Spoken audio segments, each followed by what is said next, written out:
Now, we are in generational wealth. I'm a little bit mindful about time.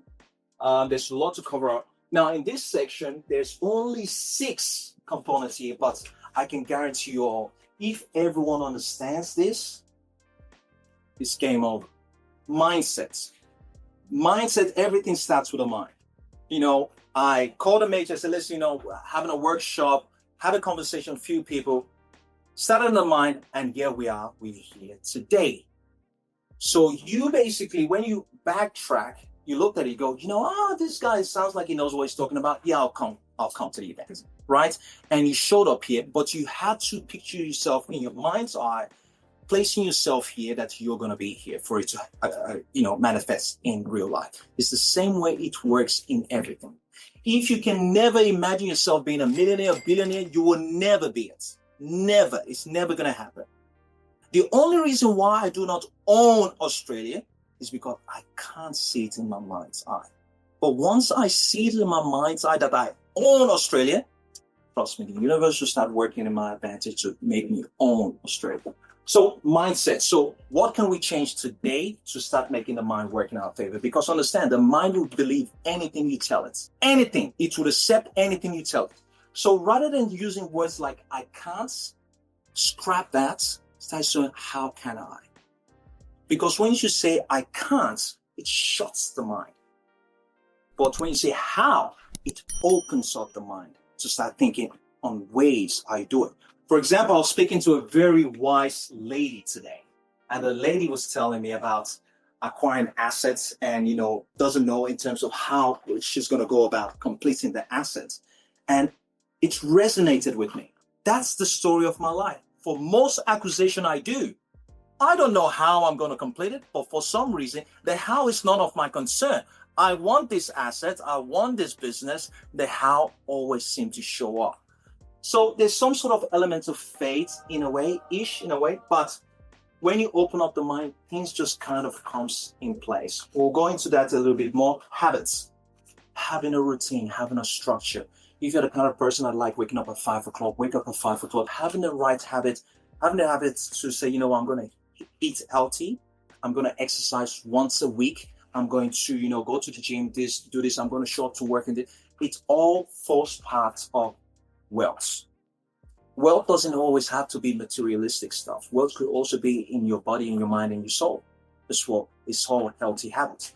Because we could talk about generational wealth. Generational wealth is passed into the next generation. But if you don't teach the next generation the right habits, the right mindset, what do you think they're going to do with that wealth? They're going to destroy it before their generation ends. So generational wealth has 3 components. You've got the material aspect of things, you've got the spiritual part of things, and you've got the wellness aspect of the view. How do I see myself? Do I see myself worthy of being happy? Do I see myself worthy of holding assets? So that's, I would say, generational wellness and generational well-being is greater than generational wealth. Hi, my name is Kiara. I'm a lawyer here in Melbourne. I've attended Collins' workshop today. It was really good.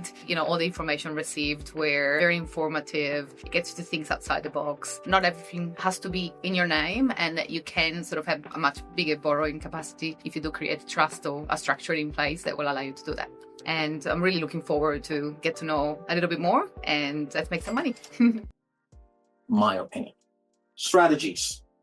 You got to have a plan. You got to have a strategy. If you've got no plan, you fail to plan, you plan to fail. It's literally that simple. You've got no plan, you're definitely going to fail. Timing. I love timing. There's something I wrote down here, which is in regards to Warren Buffett, that he talked about timing. It says to be greedy when others are fearful. It's a skills that has really helped me and most investors that I've seen. But it takes a very strong mindset. Now, for example, let's use Melbourne, for example. There's a lot of people talking about Melbourne is a shitty place to invest at the moment. I don't know if you guys have heard about that, just because some of the policies that the Melbourne government decides to place for investors and renters and things like that. Whenever those type of conversations going on, and the world majority of the people are saying it's a shitty place to do something, that's when I want to do it. Because guess what? There's deals to be made. Over time, what's going to happen is the governments are always going to realize people are moving out of Melbourne. Maybe we've got to change these policies to make it suit investors. The bottom line is, if majority of people are doing this, understand there's a few that are doing the opposite.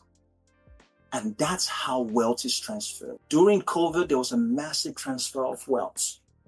And it always it's the same thing. Nothing has changed over time. Just do things differently. If you see everyone else going this way, remember me, go the other way. And you will be surprised. 50% of the time, you get it right. And that's all it takes. So going back to it, compounding, right? Compound is pretty straightforward. Only invest in things that compound in asset. Don't go buy asset that diminishes in value. But, if you're going to leave your cash, place it into something that compounds in value, compounds in interest, return. Relationship is quite important. A relationship in the sense that you go into a networking event, you connect with people, you build a relationship, and you just keep replicating that process over and over and over. In the game of being in that realm of 0.0000%, this is very important. You need good relationship, because there are certain people that know things that you don't know, and you need to have them on your side. There are certain people that know certain CEOs that's going to be stepping down that could crash a certain market, and if you know them, you can edge your bet. It changes the game. So the right relationship could be the difference between you being a multimillionaire or a billionaire. Just that alone. So once you know how to harness this, it will change your life completely. Any questions, guys? Feel free to ask me any questions. Let's keep going. All right.